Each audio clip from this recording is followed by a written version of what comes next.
I can feel the blood creeping up from the heathens. Got will, got fight, got pride, got reason. If they wanna go eat, then you know I'm gonna feed them. If you're coming for me, hope you're ready. What's up? Happy New Year, everybody. Welcome back to the podcast. This week's guest, UFO researcher legend Preston Dennett. Needs no introduction. Most of you already know him. Several books on Amazon, interviewed several UFO abductees. Great guy, great interview. Thanks, Preston, for being on. We recorded this back in October.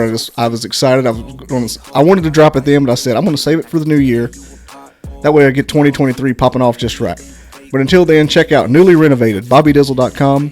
Follow me on there. All the ways to follow her on there: Instagram, TikTok. I think I got a Facebook. And of course, subscribe on YouTube and share. I'm chilling just over 100 subs right now. Not very happy about that, but you know, everybody's got to start somewhere. Trying to get 1 million. Go for broke. Shoot for the moon. Land among the stars, as they say. Anyway, like, comment, subscribe, share, please. Everybody, please share. Here's Preston Dennett. Thanks, everybody. Time I'ma live up, head down, push forward through the tough times. 'Cause anything worth doing is a tough. 'Cause I'ma live life for the fight. Yeah, I'm here to get it. I got drive, got sight, always have a vision. I don't lie at night. I be in my feelings. We got Preston Dennett on the Bobby Dizzle podcast. Welcome to the show, Preston. How's it going? It's going good. How are you doing? Pretty good. So you've wrote many books on the UFO subject. I thought there was just a couple. I looked at Amazon today. I was sorely underestimating it. What of all your UFO research and experience in the field, have you ever had any real world experiences yourself? We'll just start there. Yeah, I sure have. Not growing up, really. I came into this field as a skeptic. Found out my family, friends, and coworkers were seeing stuff, and got kind of envious. I'm like, hey, I want to go out there and see one myself. And it took a while. I was out there from the fields, interviewing people, going to places where people said they were seeing them. And a few times I saw, unexplained lights and that sort of thing, which was interesting, but kind of ambiguous a little bit. Sure. But it wasn't until my first real one, though I've had a number of them over the years, was in July 1992. And I was in the middle of investigating a huge wave of sightings over Topanga Canyon in Southern California, my hometown. And had stayed up late at my brother's house and my sister-in-law.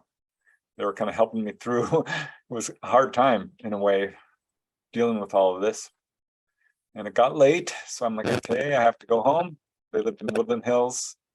I lived in Canoga Park, about 5 miles away. And I left their home around 11:30 or so, and had just left their house. I was maybe 2-3 minutes away, heading down their little street, Golondrina, it's called. And there's this hairpin corner, which is really steep, very tight, and you can't go more than a couple miles an hour. And as I'm heading around this corner, I saw what I thought at first for just a split second was a bird swooping down towards my car. This was a couple 100 feet up to the right. And I looked up at it. You could see it wasn't a bird. It was kind of a round light, small. And my next thought was, well, maybe it's a firecracker. It's late July. This is what I'm thinking. But this thing kept on coming down. And it went right in front of my windshield, a couple of feet away at most. And it was over the hood of my car. And just stopped. And it was a little light, an orb, I guess you might call it, about the size of a golf ball. Hovered there for a second, darted a few times back and forth, stopped again, went down, almost skimmed the ground and went straight up. And really the last thing I remember was gripping the steering wheel and looking up and watching it go off into outer space. And that's, that's my first real sighting. I've always told people, that's it, until someone asked me years later, actually, what happened next. And I'm like, I don't know. So now I'm wondering if I had missing time, because that's what I was about to ask you. I was about to ask you if you had any missing time with that. I wonder, because I've had sightings since then, some even better ones, closer. Well, not closer, but definitely more dramatic. And I always, oh my God, and I tell everyone and I write it down. But I actually forgot the whole darn thing completely. Left my mind. And having interviewed people who've had that experience, I'm like, how can you possibly forget a UFO that landed in front of you on the road? I get it. I tell you what it is about the UFO. People that see them, like your experience, when they take those hairpin turns and go what physically impossible to do, that would freak me out quicker than anything. Like that's like, oh, it's not a firework, it's not a flare or an airplane. I mean, this thing just took a 90-degree turn, and mock, oh my God, that'd be where it would end it for me. That'd be where the hair would stand up. Yeah, that's one of the things you look for as a researcher. Oh yeah, does it look strange? Does it sound strange? Is it moving strange? That's what all the David Fravors of the world always say. They take that 8,000 feet to the water level in a second. Just like it's nothing we can do. Yes, that we know about. Not officially, right? Preston, I wonder if now that was your first experience seeing something anomalous. I wonder, now that you've had so much experience with the subject, what is your explanation? Do you have a clearer explanation than you did when it originally happened? Like the mechanics of it, the intention. Do you understand that first encounter better now, or not really? I don't remember what happened, so it's hard for me to say. I've thought about going under hypnotic regression, which I do, support. I think it works, though it is controversial. I'd kind of prefer to remember spontaneously. Okay, I've talked to enough people who've had an encounter like that, and then years later, they'll see something that triggers the memory, and boom, they recall all of it. So I'm kind of waiting for the trigger or the cue to bring it back. So you just remembered it. Yeah, I remembered it spontaneously a couple of months later, up to the point where it darted off. But I'm thinking there may have been more to that. Honestly, it wouldn't surprise me a bit if I was taken on board, because over the years I've had a number of encounters, and a few where they, actually communicated with me, flat out gave me a message, which is shocking when that happens. So it's been a long road. Yeah. You were I heard one of the similar stories from another guest I had. You may have heard of her, Rachel Corpus. You told a similar thing about how we agreed to the abduction beforehand, so to speak. Yeah, I think that's probably the case. That was eye-opening, because it's totally possible.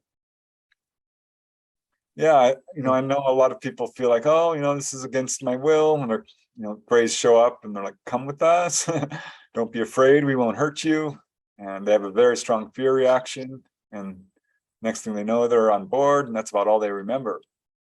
But if you don't have a strong fear reaction, I think often you're treated differently. I think often, this is what I've learned over the years, that they will facilitate your desire not to remember, because this can have a profound effect on your life.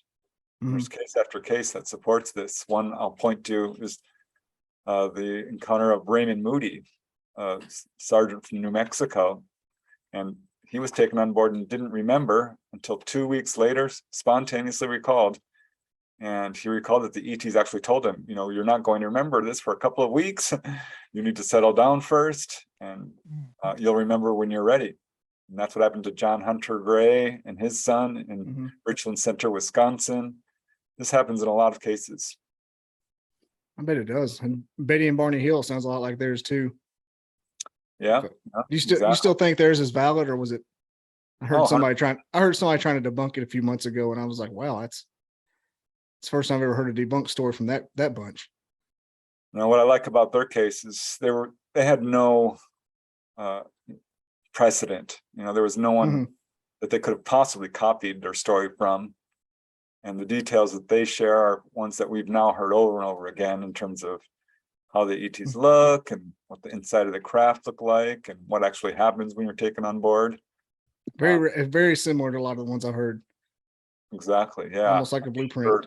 It's absolutely a valid case. And if you actually listen to their interviews, the hypnosis tapes have been released at some point. You can hear Barney Hill going through the emotional, trauma of it. I highly doubt it's hoaxed or anything like that. And he had that cover your ears, that feeling of semen extraction. I know you heard a story that was got me like, wow, that was a very specific detail to throw in there just to be making it up. Exactly. Yep. And now it's not something we know happens quite a bit. ETs do take genetic material from people. Sounds like a wild night in Vegas. What's really interesting about abduction experiences, something I noticed right off the bat was that they sound exactly like what humans do to animals. So there's a story I told about in 2010, I was at the Rocky Mountain Biological Research Station, this high altitude, I think it's like 9 to 11,000 feet above sea level mountain research station. And one day I woke up early to go with a researcher and his research assistant to this site atop of the mountains. So I had partied a lot the night before, but so the person didn't think I would actually wake up, but I did wake up. And we climbed at 5 a.m. We climbed across the river like it was up to my knees in water. We went higher and higher. We finally got to this beautiful area, super secluded. All there were some little pools of water. And what I saw the scientists do is they would get this net with a really long handle and they would scoop up the salamanders. Then they took him to a tent they had set up for research. Then they measured the salamanders. They actually cut off one of its fingers as an identification. They put a little neosporin. They said it didn't hurt the salamanders. Probably not. I'm not a salamander researcher. They even put an implant into the salamander. And then they just dropped it back into its little pond. And I was like, man, that sounds a lot like an alien abduction on humans. And if I look at the humans that were doing it, I was like, these humans love the salamanders. They're trying to help the salamanders. So that strikes me as interesting. A lot of the way these abductions are recounted is just very similar to how zoologists interact with wild animals.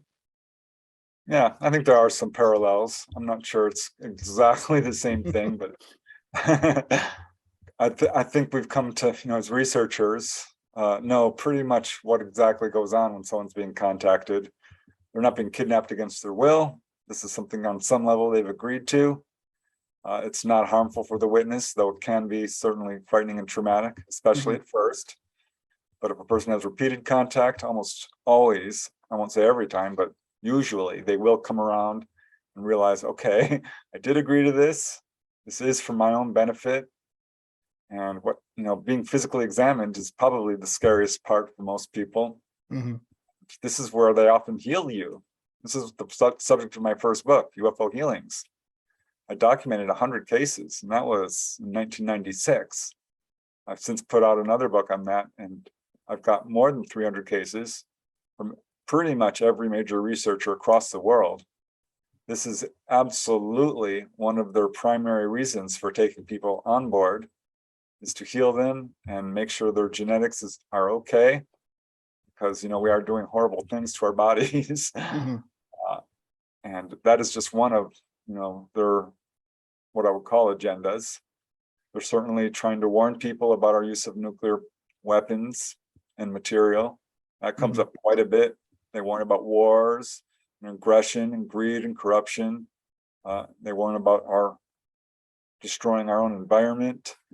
These are all very common themes coming from the 1950s all the way up to the present day, from every type of ET out there: grays, mantids, human-looking, strange humanoids, you name it. So if you look at what actually happens, it's not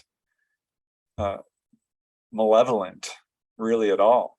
There's no accounts, certainly in my own files, what I would call sadistic behavior or torture, or like ETs going, I want to hurt you. It just doesn't happen. It's not there. Yeah. It was, you actually answered one of the questions I was wanting to know, how many different varieties or species there were that you've heard about. Yeah. Mantids, humanoids, lizards. It's a kind of a trick question, because when I was skeptical of all this stuff, I remember watching In Search Of, an old program with Leonard Nimoy about this. Oh yeah, it's a good one. They're talking about ETs. I'm like, gosh, they're all humanoid. Like, this sounds very much like Star Trek. I don't believe this for a second. These people must be misperceiving or lying. But this is what people are reporting, are humanoids. And Yeah, they're grays, mantids, human-looking, short blue beings, dwarf-like beings, tall whites. Just goes right down the line. Cat-like beings, dog-like beings, even. Really? Yep, those are more rare, but they do turn up, and it's Kinda always like yeah. yeah. And I've come to realize, like, these are not that far removed from us. Calling them aliens is a disservice, because the message the contactees are getting is, we are you, you are us, we are one. Many people have been told flat out by the Greys that they have the same genetic structure as humans and are essentially human. So we are all we have human-looking ETs out there. What does that say about our relationship to them? It's much closer than people realize. So what's your opinion on the that story called, you mentioned the tall whites from the range out in the desert? What's the horse of range 27? I'm butchering the number there, but you know what I'm talking about. Is that a valid species? Is that something you've heard of before? Yeah, Charles Hall, the tall whites, Millennial Hospitality books, which he put out as, quote, semi-fictional, but clearly he was putting them forth as an actual events. They tried hard to debunk him. Yeah, I met him, I heard him speak, I should say, and he seemed absolutely sincere. He was one of the first to sort of put that out, the tall white version, but certainly not the only. I've talked to many people who've described those same beings. I can't speak to his case personally. I did read his books. They sound legit. Judging on how he was treated, I think, yeah, probably. And there's, the descriptions he gave. I think it's probably legit. I can't say for sure, but certainly he's not the only one who's talking about tall whites. I think if Bob Lazar had gone much longer in his career, he probably would have been put over there in his that guy's category as well. Just make him seem like a kook. Yeah, I think Bob Lazar is legit too, for a number of reasons. I've talked to contactees who said, "Oh yeah, he's legit." One guy, Don Anderson, a guy from Utah, he had an encounter when he was 21 years old that really woke him up to the fact that he's been having contact his whole life. From that point on, he had pretty much full conscious contact. And he remembered as a 14-year-old being taken on board a craft. And later he saw Lazar's drawings. He's like, that's it. That's exactly the type of craft I was taken on board. So yeah, I think Lazar is legit for a number of reasons. He's been vindicated. There have been a lot of whistleblowers since him that have come out and said the same darn thing. Yeah, it's obvious. If you think of Bob Lazar now, it's obvious that his reputation is, like, I would say it's better than negative. He definitely hasn't been debunked, and he hasn't. So I think he has stood the test of time. Preston, I wanted to also ask you. I'm very familiar with your ideas and your writing and your speaking. So I wonder, what is your opinion? Do you think that researchers are overcomplicating the issue when they start bringing in ideas of crypto-terrestrials, animals from our oceans that have been here forever? They are the cause of UFOs, time travelers, interdimensional. Are they overcomplicating the issue? Should we just focus on the extraterrestrial origin? Is that really the most valid explanation? I think so. I don't want to overly simplify things either, but yeah, I agree with you. I think a lot of stuff gets put under the UFO umbrella, anything unexplained. But I do not subscribe to I'll say Jacques Vallée. I think he's one of the first to put forth the theory.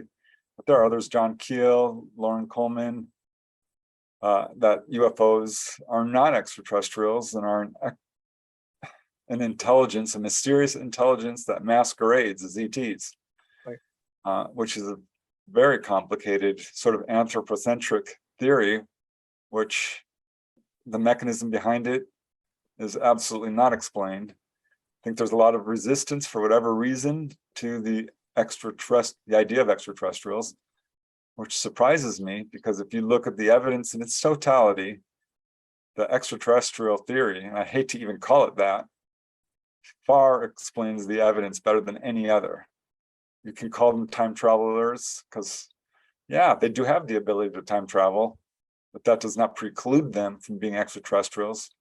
I don't think they're us from the future. I've scoured the literature to support that theory, and there are a few cases you could march forward, but the vast majority of them, no. As far as interdimensional, well, we are interdimensional. All beings are interdimensional. All life, to some extent, I think, has interdimensional aspects to it. We can go to the other side, leave our bodies. We're going somewhere when we die. Yeah. The literature on that is pretty extensive, and the science on that is very compelling in terms of other dimensions. So no, I don't think that they're extra dimensional creatures. I think if you look at the evidence in terms of radar returns, these are solid craft with portholes that leave landing traces. We know this because the ground where they've landed is glassified, burned at 1,000 degrees. There's metal fragments. There's implant removal cases. There's people being taken on board and healed with technology and other methods. But it's clear that these are a technology. And let's face it, look at Roswell, the Roswell UFO crash. If that's real, and it's just one example of what, hundreds? If we have these craft and the bodies, well, all bets are off. Our government knows what this is. They know it's extraterrestrial. I think the problem we're dealing with here is a concerted disinformation campaign to muddy the waters. It's just look outside at all the stars out there. There's no possible way we are alone. That would make zero sense. Right. I mean, it's absolutely a logical, inescapable theory that ETs do exist, and we're seeing them. I don't fully understand why people are so resistant to this, other than that there is a campaign of disinformation to muddy the waters. It's interesting because, okay, so first of all, it's interesting because early on, let's say in the 40s and 50s, I think the main hypothesis was extraterrestrial, and everybody was on board with it because it was like the most logical one. And what's interesting too is, I agree with you 100%. They're for sure. The thing is, they're for sure are extraterrestrials.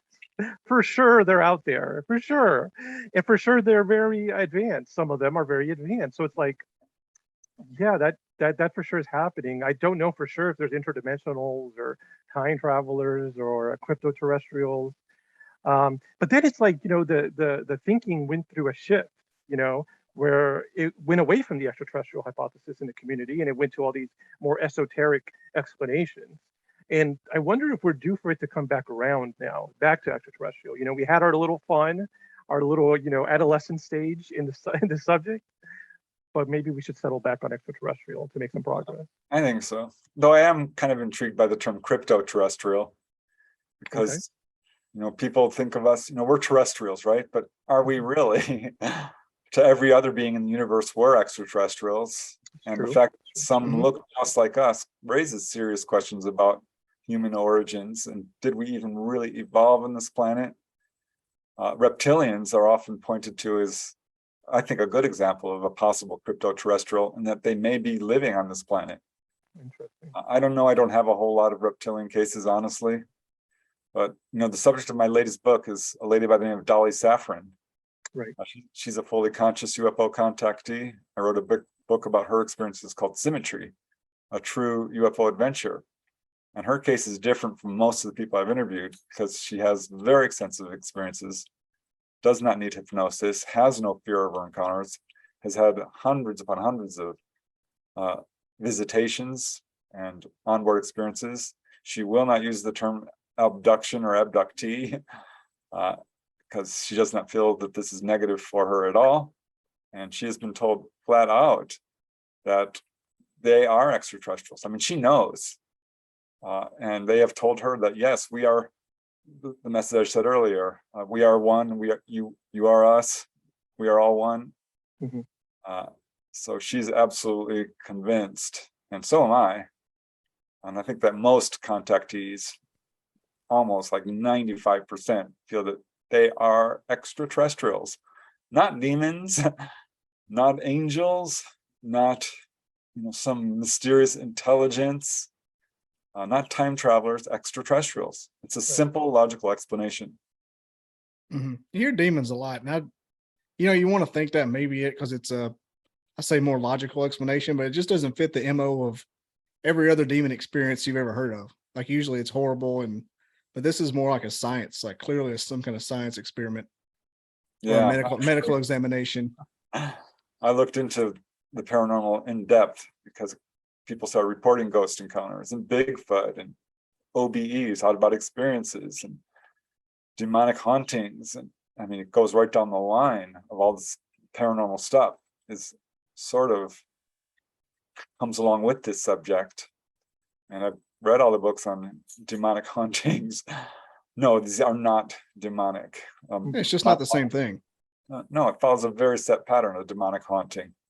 And no, demons don't heal people. They're very much, engaged towards scaring people and destroying their lives and possessing people, so to speak. And that's not all chaos. Yeah. The ETs are all about healing and teaching and guiding and warning. That's mainly what they're doing, trying to wake us up, get us to use our own psychic abilities. They talk with telepathy. That's what they want us to learn. This is a very prominent agenda. I'll use that word again. And if you look at contactees, you'll see a lot of them are mediums. A lot of them have really amazing psychic experiences right down the line, from levitations to out-of-body experiences to past life recall, healing abilities. I mean, you name it, they're showing it up big time.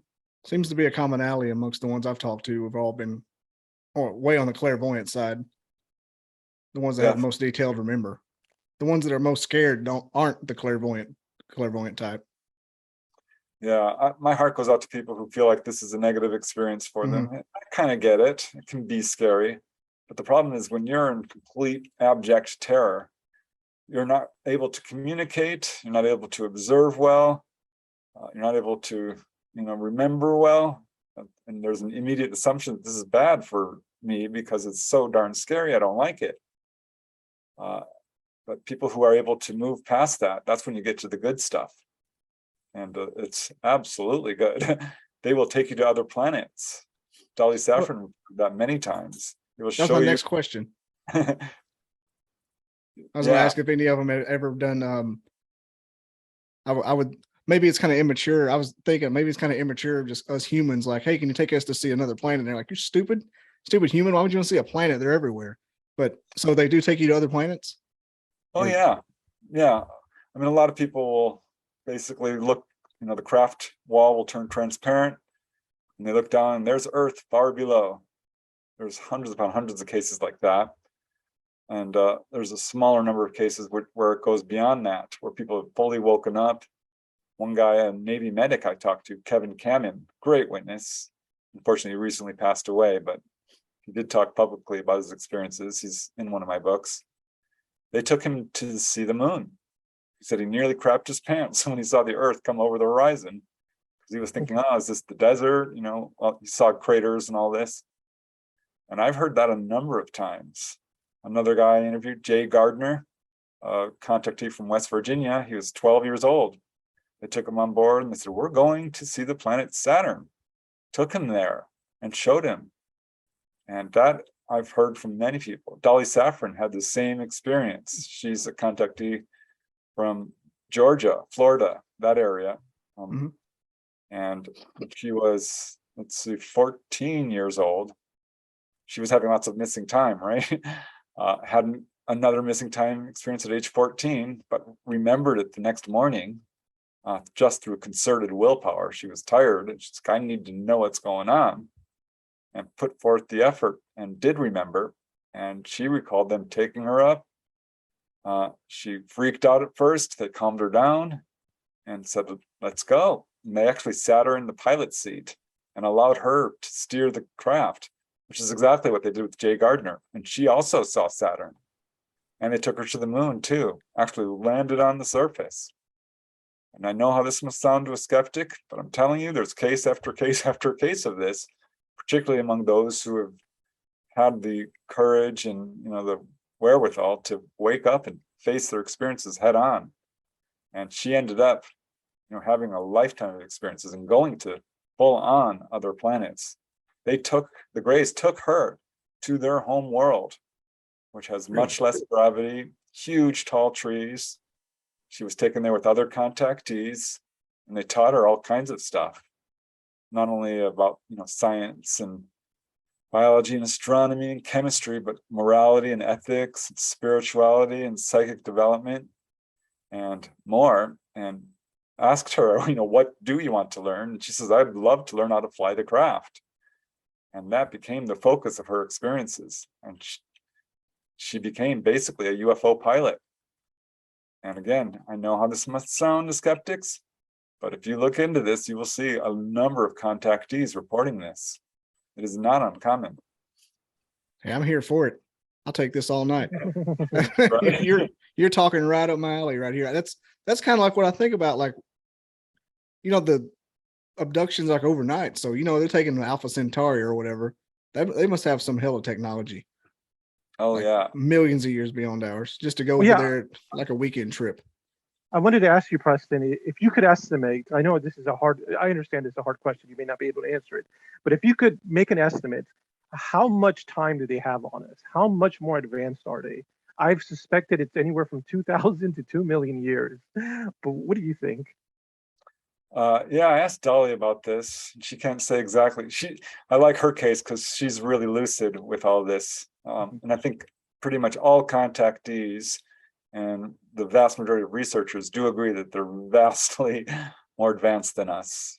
And I'm thinking it's on the order of millions of years. Okay, that would make sense. Their technology is so far advanced that it's basically psychically driven. It's absolutely, these ships, we have some that are in the Air Force bases, UFO crash retrievals. We can't even get inside them, some of them. Open them up and there's no engine. And they don't understand what's going on because these craft are so far advanced. And according to Dolly, and I've heard this from many other contactees, these craft are themselves alive, biological to a certain extent. Wow. And the technology itself is largely psychically driven. So it's going to be very, very hard to reverse engineer this to any great degree. Right. It'd be like a crow trying to reverse engineer a car or something like that. What is her species that she deals with, Dolly? Greys mostly, but really a wide variety. Okay, so it's multiple, so it can be. Oh yeah, which is kind of the rule for contactees. Remember the Travis Walton case? He saw greys and human looking. Many people will see greys and mantids. She's dealt with a wide variety, mostly greys, the sort of medium and tall greys, but there are little short ones, which are AI, artificial intelligence, sort of biological androids. And she's like, oh yeah, I've dealt with those as well. Whitley Strieber talked about that. A number of contactees talked about that. So that's in a way another type.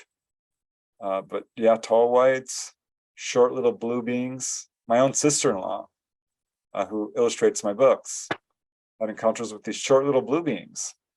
And she's an artist, a really good artist, and she drew them, did a painting of them.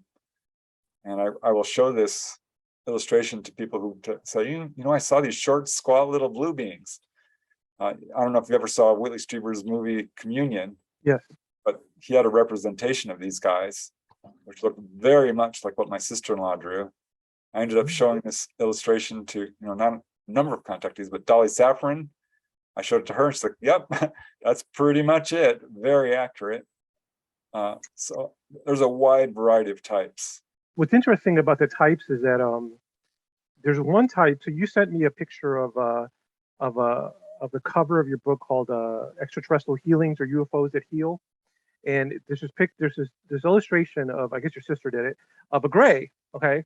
And to me, that gray looks like the gray that I saw. So it's a very cute, which was surprising to me. Like it's a very adorable, like a Disney version. So I just remember I was 19 years old and I was taking a nap in the living room during the day. And then I woke up and I thought my two little sisters, which were kids, were standing next to me. I thought they were just looking at me, and I thought that was odd. But then, like, I focused my eyes, and it was really three very small gray aliens, and they looked like that illustration, very adorable, big black eyes, and they moved around like children because I thought they were children. And then when they realized that I was awake, they're like children, they got scared and they ran away down the hallway. And then I went back to sleep.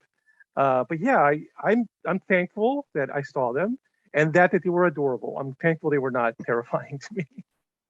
Yeah, I interviewed a guy from Canada, actually. I haven't written about his case yet, but it's going to be an upcoming in a book.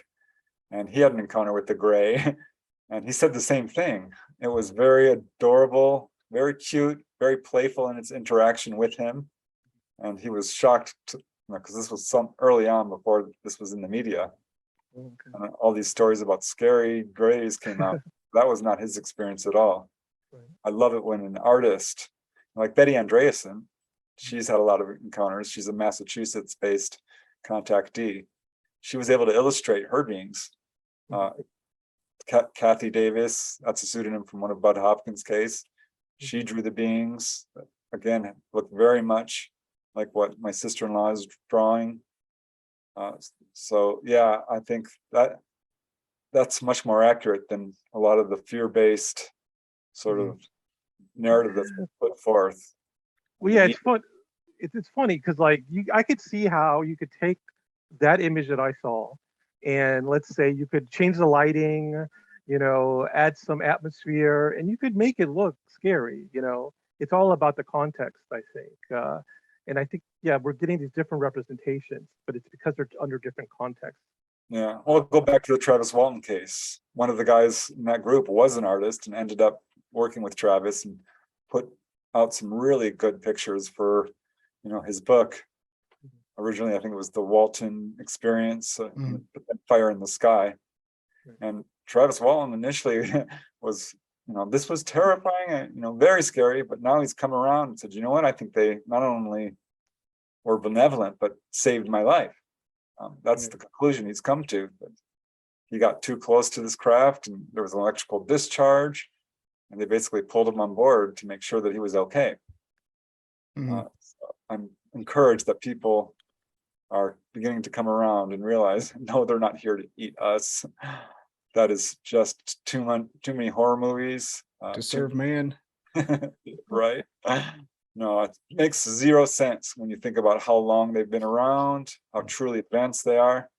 And I think a very important point to make is if there's a being that has the technological ability to travel among the stars and basically reach any point in the universe they want, do you really think they're going to come to this planet, which is, struggling with so much war and division and all these problems, to come here to hurt you? Really? That makes zero sense. And we know they've been around for millennia, and they haven't taken over yet. Why would they wait till, Yeah, there's probably other planets, like let's just say they wanted to mine the planet for resources. There's probably other planets that don't have atomic weapons there, that have all the resources minus the atomic weapons and the people to use them against you. So yeah. I kind of laugh when I hear people saying, oh, they're using us for slave labor. I'm like, what? Wait, what? Are you out of your mind?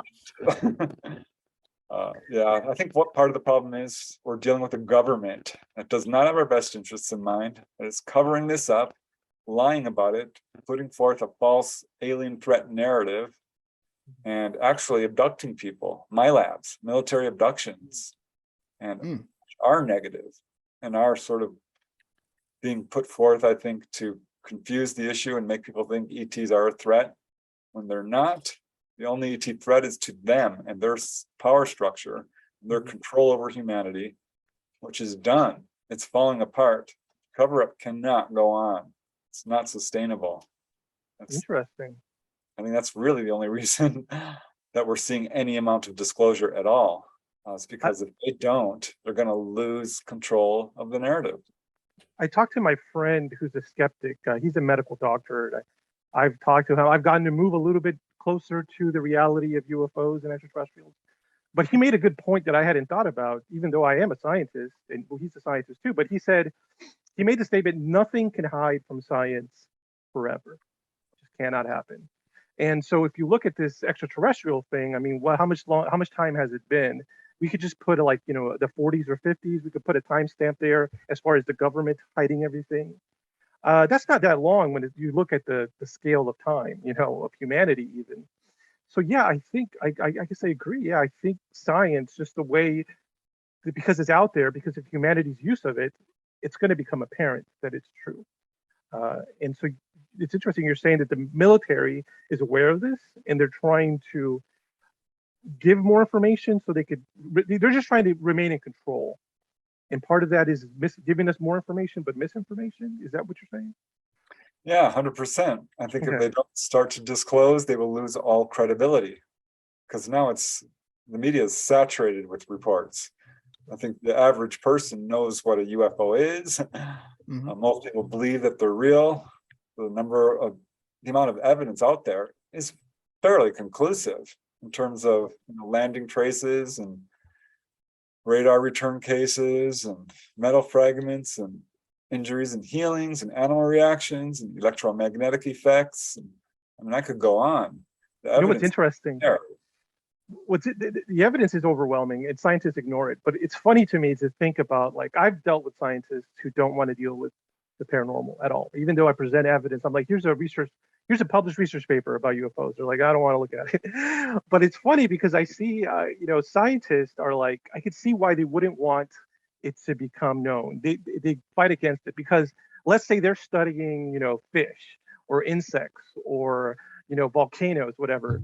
If all of a sudden, extraterrestrials are disclosed as real, it's like that takes away all their thunder. Like, who cares? You're studying volcanoes. It's like, we want to study UFOs. The whole world. It just changes the paradigm so much, even for a scientist. I mean, even though scientists, even though they discover new things, there's a limit to how much new stuff they want to be discovered. Yeah, I think you've hit the nail on the head. Science becomes somewhat of a closed system. And if it doesn't fit into the mainstream worldview and defies what we think we know, it gets thrown away. And we can see this in every field of science. It takes an enormous amount of evidence to break an old paradigm. And I mean, anthropology is a good example. They keep moving back the date of modern humans. When I was going to college, they're like, oh, they're 20,000. No, 30,000. No, we think now they're 40,000. That's 100,000 now. It's like an auction. Pre-Clovis, give me pre-Clovis. And if you look at books like Michael Cremo's Forbidden Archaeology, it's mind-blowing, because here is someone who has the courage to examine the evidence that contradicts the current narrative. And if a scientist is not willing to actually look at the evidence, then you're not a true scientist. And that's my big problem with skeptics, is you have every right to be skeptic, but not if you're not willing to look at the evidence. Right. It makes zero sense to say this isn't happening. You're just going to stick your head in the sand. I got told to so many words fuck off today because I said Bigfoot wasn't a major ape. So by somebody who had a scientist like username on Reddit. So I was like, I'm kind of pumped up. I'm gonna go in guns blazing tonight. Yeah, well, Jane Goodall, she's huge in this field. She's like, oh yeah, I totally believe in Bigfoot. Yeah. Absolutely. And it's another good example. I remember I was resistant to the idea of Bigfoot because honestly, I was afraid it might be real. And I'm like, oh no, I just don't want to go there. This is going to be a huge research project. But I finally got my first Bigfoot case. I'm like, fine, and looked into it. And yeah, it's very much like the UFO field. Enormous amount of evidence. It's all over the US and the world. It comes stretching back hundreds of years. There's no way it's not real. And I honestly think, yeah, they're sentient, intelligent beings. Yeah. At least some of them. Maybe not all, because there's a lot of different types. Yeah. Absolutely. Seems to be a variety of those kind of bunches, cryptids. Yeah, I think talking to my same friend who's a medical doctor, he Yeah, we came to the conclusion that it's probably not a one species on the whole planet. So there's probably at the minimum there are some other. I think some of them could be just animals, apes, Bobby, but some of them only, and different types of species of apes. But I don't think that accounts for all of them. The biggest thing my skeptic friend had on me with Bigfoot, I got him to admit that the oceans are so big and so unexplored that there could be life in the ocean that's more intelligent than humans that has not been discovered. I got him to admit that. But he got me on Bigfoot as far as the bodies. I could not find a sufficient explanation for what is happening to the bodies. That's not to say that the explanation is not out there. I'm just saying that is one of the biggest hurdles for me right now is where are all the Bigfoot bodies? Yeah. That really bothered me. And I dug into the literature on that and found 20, 30 cases of supposed Bigfoot, captures. Try and trace them down, and but of course the body is never available, and always seems to end up being, the Smithsonian Institution is implicated in a number of these cases where these things supposedly end up. But I absolutely wonder about that, because you'd think by now we would have the bodies. But the fact is that we do have an enormous number of scat samples and hair samples and all kinds of stuff. It's just very hard to verify. Footprints, absolutely. If you look into that, it's with dermal ridges and the whole deal.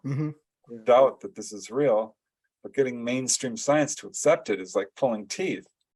It's just insane how I feel like there's a definite concerted campaign again to sort of not even investigate this. I was bothers shocked. the shit out of me. The giants on Earth, another good example. I think there probably were giants on Earth.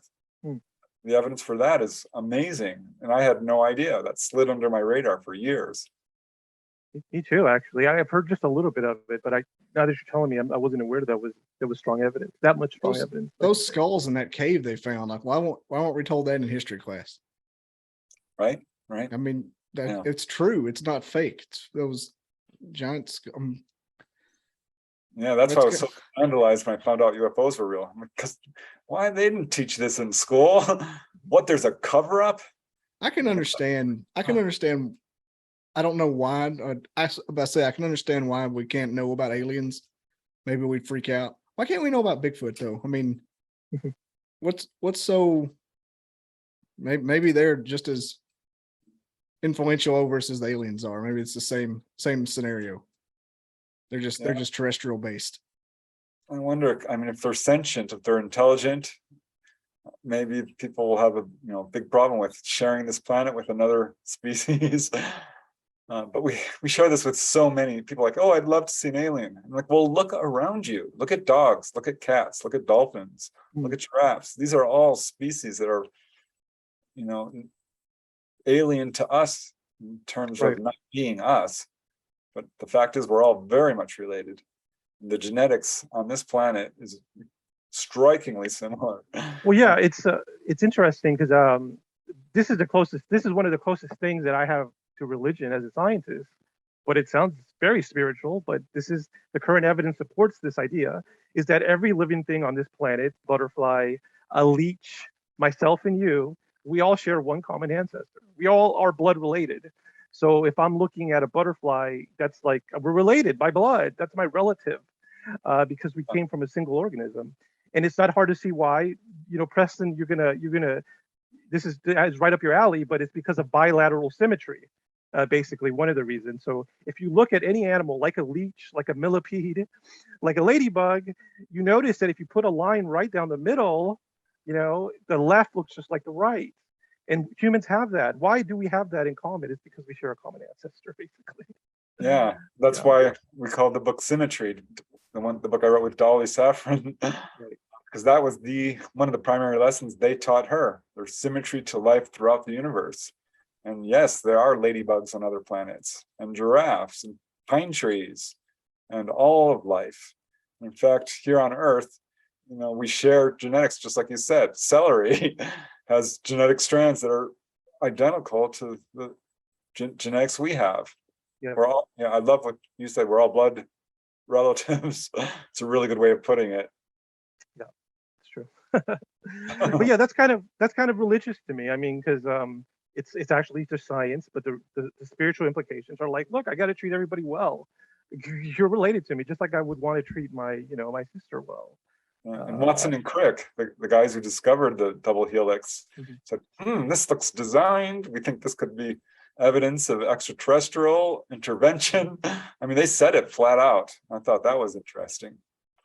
And now scientists are looking at, species like the platypus or the octopus or, the Venus flytrap, and thinking, could these have ever even evolved on this planet? Oh, interesting. I know that, the Venus, you mentioned the Venus flytrap. Is that one of the ones you mentioned? That's interesting because it only lives in one area in North America. It's like a one little spot. That's the only place where it can, and it's so radically different than all the other organisms as far as their expression of genes. Really interesting. There's a number of species like that are only in one area. It really makes you wonder. I don't think Darwin, while he had some good ideas, is completely correct. I don't think creationism explains it either. I think if we look at what's the contactee accounts, particularly the cases of human-looking ETs, we're starting to realize, okay, perhaps life did not originate here on Earth in the way we think it did. And the book Symmetry with Dolly Safran, they told her humans actually lived on Mars. And I thought, wow, that's interesting, because there's a number of other contactees who've gotten that same message. And there's a lot of speculation and scientific, speculation about that possibility. Definitely shocking. An interesting subject to me is the prehistory, the deep time, geological time history of Mars. I remember going to the Denver Museum of Science, and they had this cool toy as an exhibit. It was just a giant globe, very maybe 5 or 6 feet in circumference. And what the guy could do that was running it, the docent, the worker, he could project all kinds of data on this globe, a 3-dimensional globe. So he showed us the Fukushima disaster, and he pulled up that data. So we saw the planet and we saw the radiation spill from Japan into the ocean. He explained how all of us alive probably lost a few months of our life because of that radiation spill. It's as a consequence. But then he projected Mars on the globe, and then he went back in time. We could see all the deep valleys, the canyons of Mars, but he had the data in there. So he projected it millions of years ago. And you could see how Mars was in the past, how radically different. Obviously, it actually wasn't always the way it is now. It was a much different planet millions of years ago, but just like Earth. Yeah, now it's dead. There's no magnetic field. There's no way people are living on Mars. It's one of the, I think, disinformations, or I don't know what the hell people are thinking when they're talking about that, because you cannot survive on Mars. I wonder. Radiation will kill you. I wonder, what are your thoughts? Because I was talking about this on a podcast recently. My thoughts are like, instead of, if your idea really is to expand human, places for human to live healthily and make more use of land, I was like, instead of going to Mars, isn't it more practical to make ocean colonies? Because we have so much more ocean. And in the ocean, above or below, you at least have water, you at least have oxygen, you at least have gravity. You have things you don't have there. And then I think the guest, he said that maybe it's like a bragging rights thing, There's bragging rights in saying we're the first ones to get to Mars, but there's not as much bragging rights as saying we set up the first ocean colony. That's just one hypothesis. But what do you think, Preston, about this idea that we should be utilized, if we're going to really want to utilize our planet or utilize the solar system better for land and for human habitation, we should first focus on the ocean instead of the moon or Mars? Yeah, I support that. I think the ETs are doing it. Yeah, I do too. My research was based off the Southern California coast, and I got a lot of USO reports, unidentified submersible objects, not just one or two, but dozens upon dozens.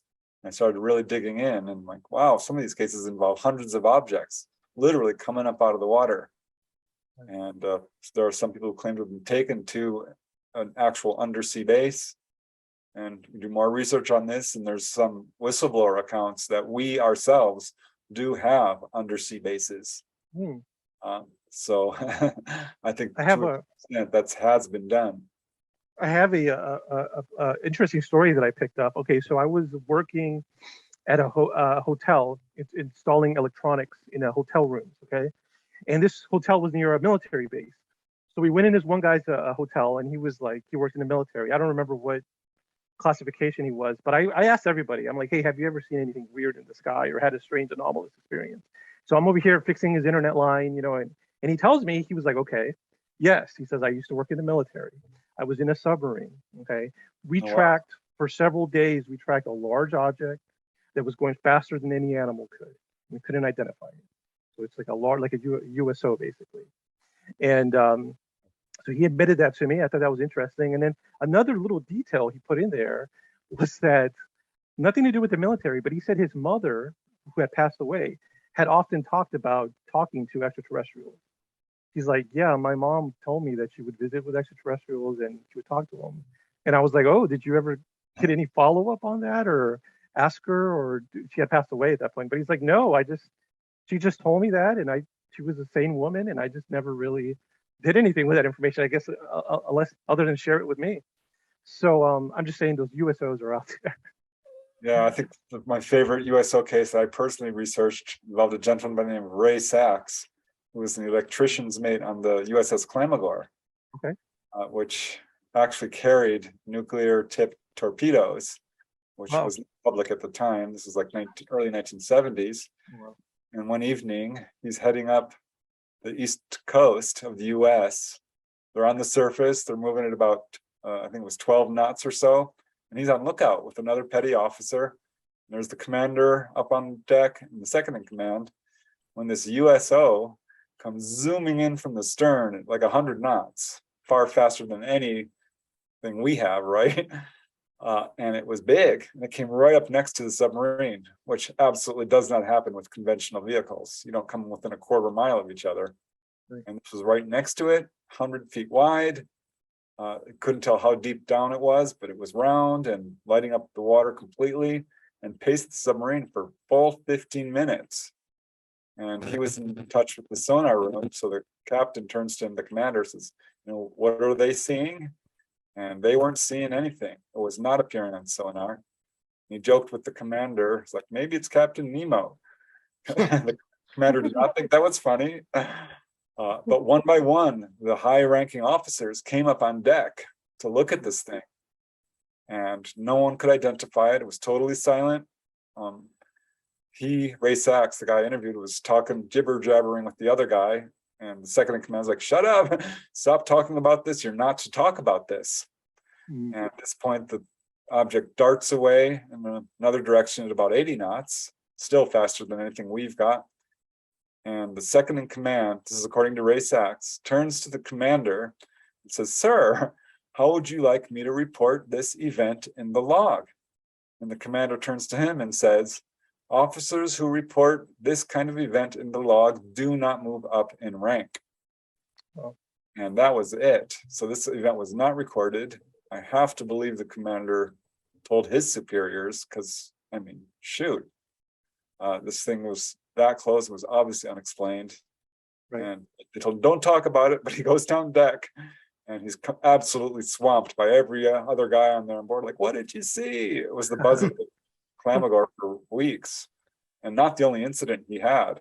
Anything nuclear, yeah, to donuts, it's gonna attract UFOs. That's crazy. Yeah, that's a crazy thing.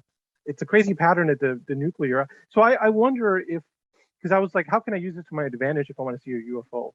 Obviously, it's illegal and unethical for me to possess nuclear material. So I was about to say, don't go buying plutonium from Libyans, guys. Doc Brown. I'm not saying that. No Libyans, no DeLoreans. What I'm saying is, what if you go to an area that already has like a nuclear power plant and you look above it? Preston, do you think that would be more likely to see extraterrestrial activity? I do. I think we should stake out these. I mean, if you really want to see one, there are what I think UFO researchers call UFO attractors. There's certain things that do attract UFOs, and they've been seen hovering over mines, over prisons, over graveyards, over anything technological whatsoever. In fact, Jim and Coral Lorenzen, who started the first citizen UFO organization, APRO, the Aerial Phenomena Research Organization, started looking for patterns and noticed very early on that anytime there was an air base or a dam or a hydroelectric station or anything of any degree of technology being built, they said there's going to be a UFO sighting over there, and they were able to predict it. In fact, Stephen Greer talked about this in his book. It was Disclosure. The Russians learned how to do this. They would, basically fake technological events that they knew would attract UFOs. Rockets is a good example. I did a study of that. There is hardly a rocket launch out there that it hasn't been observed. And I collected some 20 to 30, 40 cases of this, all the way to, I have 3 cases, get this is so wild, of toy rockets attracting UFOs. Wow, really? Yeah, a guy in upstate New York launching toy rockets with his sons. And these are just little toy, water rockets. Yeah. And boom, these UFOs would show up and circle around them. Happened in Arizona. I've got a case of Colorado with toy rockets. That's interesting. That's great. I wonder, I'm thinking now, okay, yeah, like let's say I got my own public land.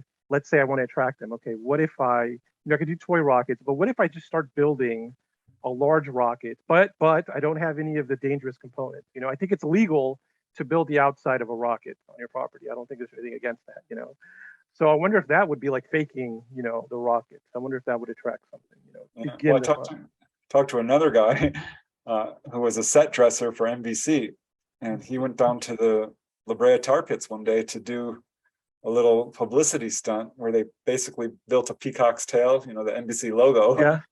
And it was a half disc, essentially, with colored lights around the edge. And the special effects guy, his name was Arnie Weiler, but the special effects guy who was actually building it was Rick Liebert. And they built this thing, they turned it on with these pitchel lights, huge computerized lights. And they turn it on, and these 2 UFOs come swooping down.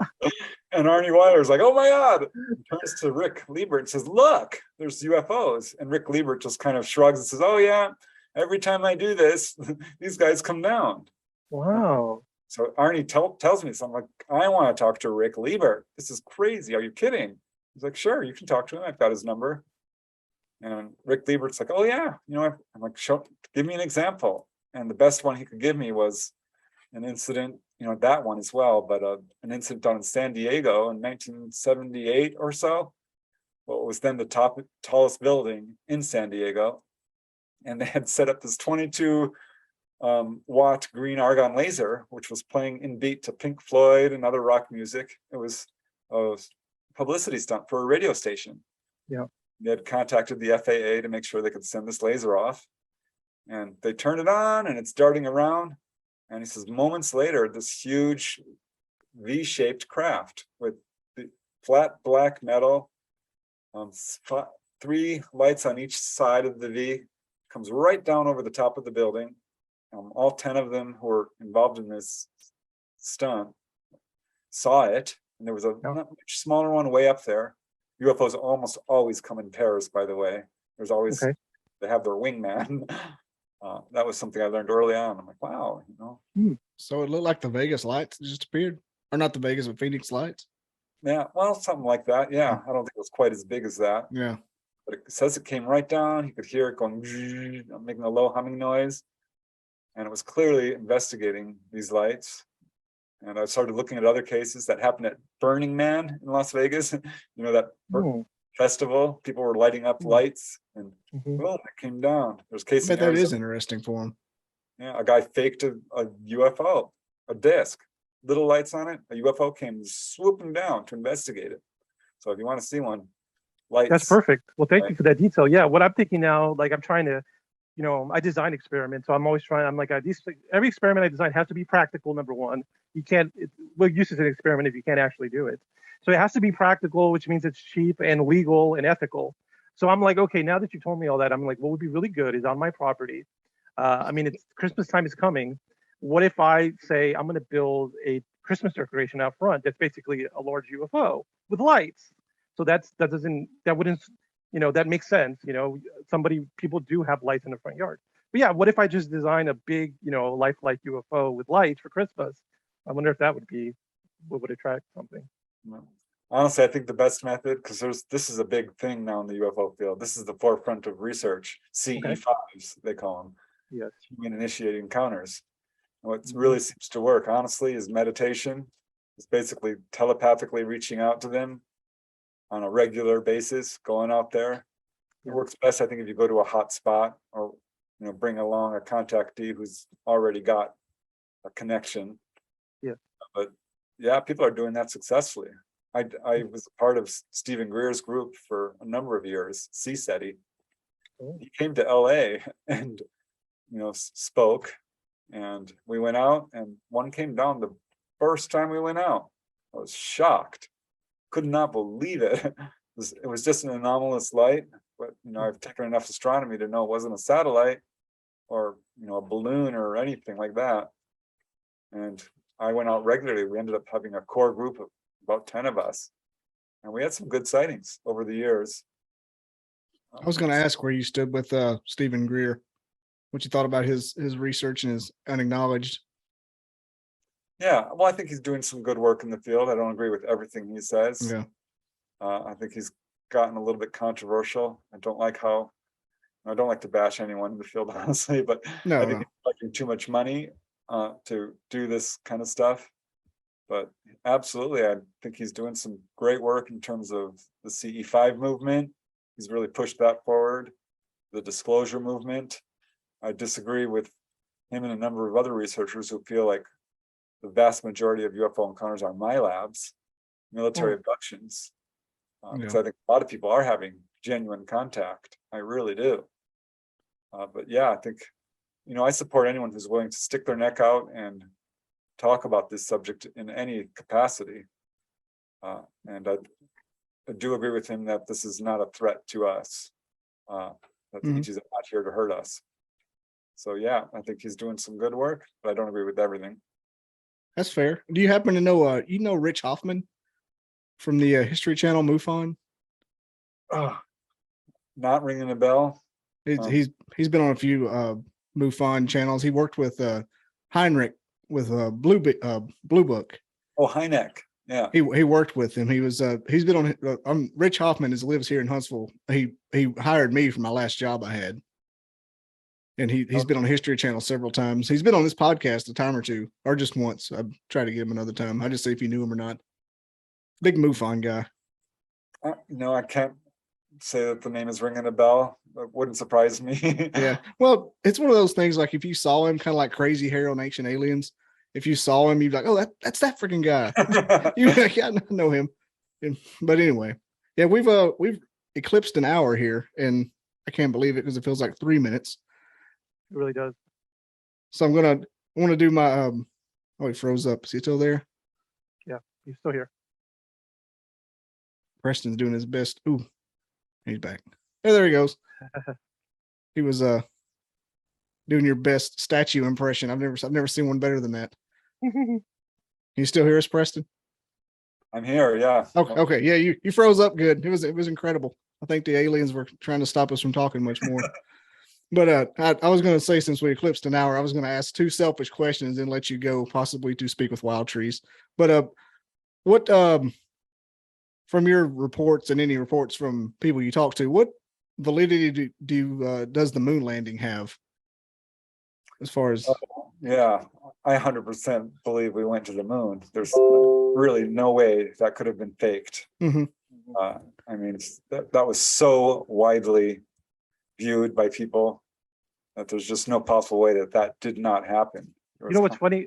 What's funny about that, I'll say, is that okay, yeah, there's so much evidence for the moon landing, and one little anecdotal funny piece of evidence is that if you bought the original Atari 2600, they made a video game that was a simulator of the moon landing. It had graphics and everything. So you played that video game, and you had a really thick manual. The manual was like a textbook. But you would basically, with your Atari 2600 and the joysticks and all the little buttons and switches, you could successfully do the moon landing from Earth all the way to the moon. And it was based on the actual code of the moon landing. I mean, if you have a simulation video game, it's hard to fake something like that. I would pay $1,000 to play that. Yeah, you should. That was fun. Oh, you played it? Yeah, yeah. What? Man, what was it called? I don't remember, but you had to, get your right fuel levels right and your whole trajectory. It was hard. See, I'm gonna be on eBay now. If you need me, I'll be on eBay.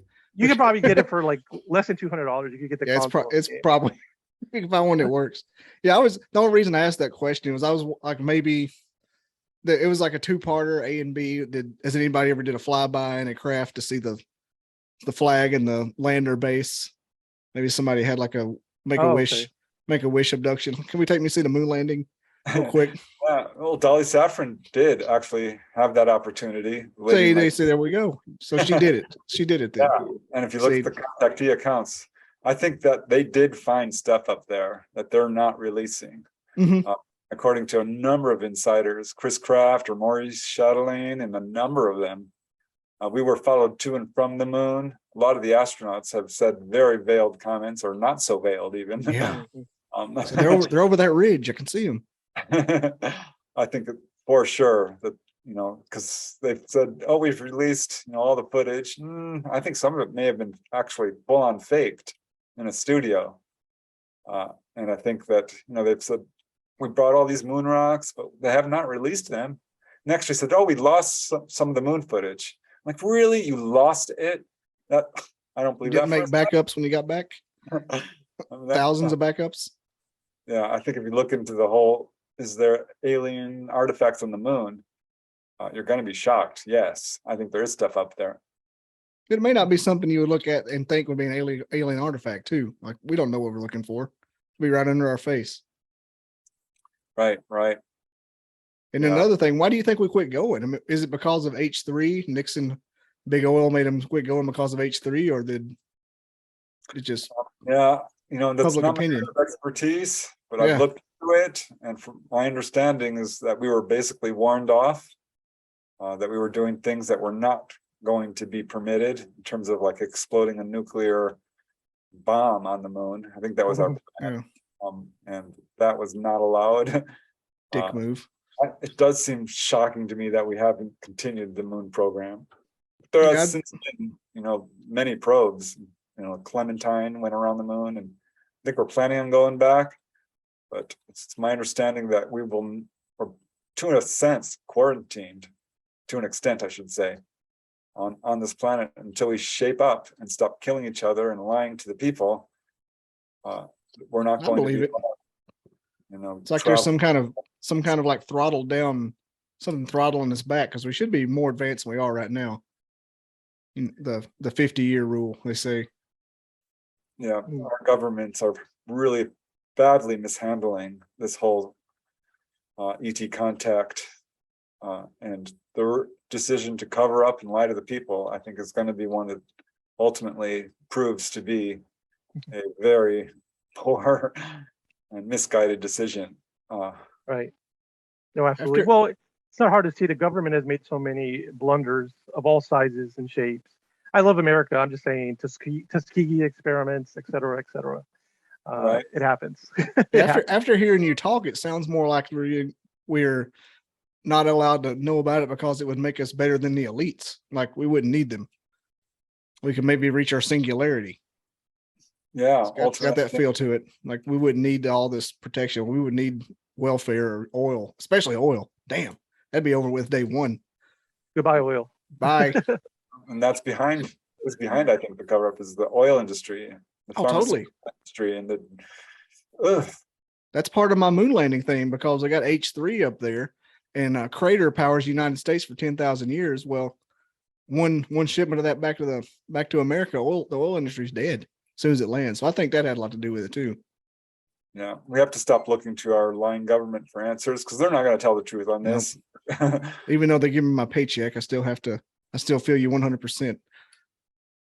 Yeah, but ultimately, even really, I mean, yes, to a certain extent, we do need government, but the ETs don't have government. There's no galactic federation. There's no money. There's not a federalized system.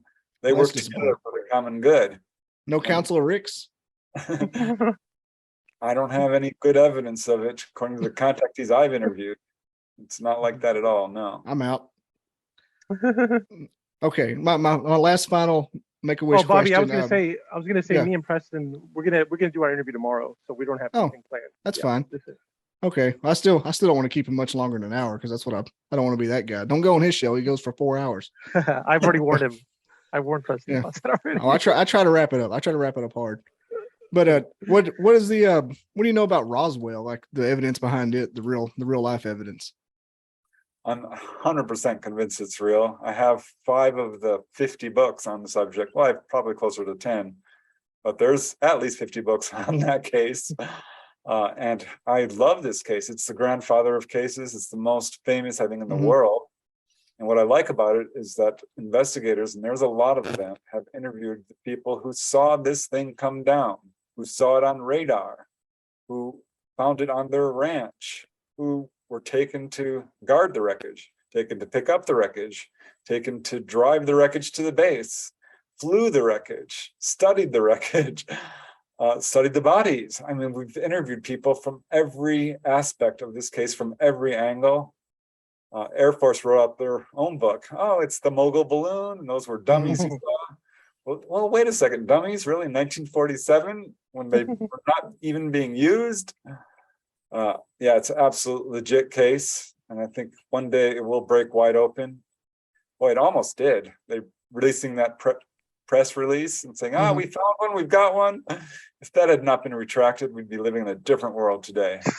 Yeah, they like it was 100% out there for like 4 or 5 days, wasn't it? It was at least a day. I'm not sure it was that long. Well, yeah, I mean, it was a substantial amount of time that it was just a foregone conclusion. And all of a sudden, hold on, Mylar, hold on. Yeah, what a Back shame. it up. And they actually threatened witnesses, and there were mysterious deaths surrounding that incident. But you haven't had any the reports from the people you talked to that got actually shown, I say, lack of a better word, footage or reports from the ETs about that. Maybe got like a briefing on this happened. Dolly Safran asked them specifically, and they said, "Oh yes, Kevin Cannon, the Navy medic, he had an encounter with mantids, and he asked them about it. And they said, yes, that did happen. So yeah, there are first-hand contactee accounts." This Dolly Safran, a VIP. What's she doing? Is she still with us? Yeah, if you want to have her on the show, she will come on. Jesus, I mean, she sounds like me if I got abducted. I would annoy them so bad they would drop me off. Like, shut up. You're supposed to be scared. Oh, she's amazing. She's a scientist by nature, a registered nurse, really smart. I mean, well, she learned from the ETs, so that's no surprise. Eidetic memory. Yeah, I can absolutely bring her on if you want. Oh yeah, I will definitely be reaching out for you. That's amazing. Okay, Yeah. but I won't keep you much longer, but because this has been crazy, and I'll have to go watch this again, like I always do. After they're over, I'll go watch them. Like, I cannot believe this is happening. I really appreciate you coming on, for real. Hey, my pleasure. It's an honor. We'll talk to I guess you'll talk to Wild Trees tomorrow, and maybe me. I don't know what I'm doing tomorrow night. Oh, there you go. Might get some Chinese takeout and sit home and talk again. Hey. Sure. And I have we'll a panel planned. I don't know if it's going to be next month, 3 months, but it's going to be Why Can't We Know? I'm going to have a half dozen, maybe folks like you and a couple other guys I researched to talk about that. Might be like a 90-minute deep dive. If you're interested in that. Hey, I love talking about this subject. Hey, 'cause I'm just going to sit back with this when that happens. Like, I'm the fly on the wall. I may take my camera off and just watch. And anyway, I'll let you go ahead. And Preston, go ahead, I was going to ask Preston where we could, go to. I know if we go to Amazon and just type in Preston Dennett, we could read and buy your books. But you also have a website as well. Preston? Yeah, I do. Thanks. Well, just punch in my name, it should take you there. I'm all over social media. I have a YouTube channel, on Instagram, Twitter, Facebook. But yeah, you can get my books on Amazon or other online retailers, bookstores. I was going to cyber stalk you and put all that in the description, but I'm glad you asked. Another question is, I was just wondering, are you self-published or do you go with the publisher? What is your current method? Yeah, I've done it all. I've self-published. I've worked with a number of different publishers, some big houses like Chelsea House, and smaller publishers, Wildflower, Llewellyn. They're a pretty big publisher. Oh gosh, okay. Hampton Roads. Hampton Roads, really? Books. Wow. Yeah. Cool. So, yeah. Dang. And here I am doing stuff like on Post-it notes at work. Here's my website. How far are you falling? All right, I'll let y'all go. Thanks for being on again, Preston. Wild Trees. No problem. It was fun. And we'll talk tomorrow, hopefully. Take it easy. All right. Thanks. All right. See ya. See ya.